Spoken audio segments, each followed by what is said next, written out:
Mahallalarda aholi bilan ishlash samaradorligini oshirish, ijtimoiy soha obyektlari faoliyatini joyida o'rganish hamda mavjud muammolarga tezkor yechim topish maqsadida deputatlar tomonidan muntazam ravishda o'rganishlar olib borilmoqda.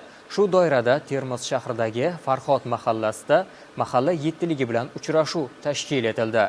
Termiz shahridagi Farhod mahallasida mahalla yettiligi bilan hamkorlik masalalari hamda ijtimoiy soha obyektlari faoliyati deputatlar tomonidan o'rganildi. O'rganishlar xalq deputatlari Surxondaryo viloyati kengashi deputati Hayitali Allamurodov hamda shahar kengashi deputatlari Dilbar Normurodova va Akmal Ashurov ishtirokida olib borildi. Tadbir O'zbekiston Respublikasi Oliy Majlisi Senati kengashining 2025-yil 14-yanvardagi hududlarni rivojlantirish hamda aholi muammolarini hal etishda mahalliy kengashlar deputatlari va senatorlar mahalla yettiligi bilan o'zaro hamkorligini kuchaytirish to'g'risidagi qarori ijrosi doirasida tashkil etildi. Muloqot davomida mahallaga murojaat qilgan 2 nafar fuqaroning muammosi deputatlar tomonidan tinglandi. Ulardan biri moddiy yordam ko'rsatish orqali, ikkinchisi esa deputatlik so'rovi yuborish yo'li bilan hal etilishi belgilandi. Shuningdek, viloyat bolalar yuqumli kasalliklar shifoxonasi hamda 11-sonli umumta'lim maktabida bo'lib issiqlik tizimining holati va olib borilayotgan qurilish ta'mirlash ishlari ko'zdan kechirildi. Bugun Termiz shahridagi Farhod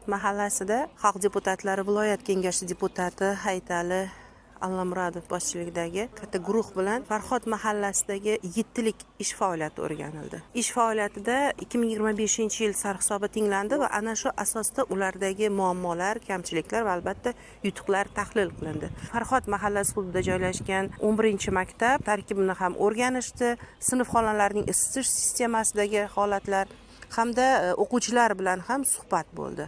O'rganishlar yakunida aniqlangan masalalar yuzasidan mutasaddi tashkilotlarga tegishli topshiriqlar berildi. Mavjud muammolarni bartaraf etish bo'yicha mas'ul rahbarlarga deputatlik so'rovlari yuborilishi belgilandi.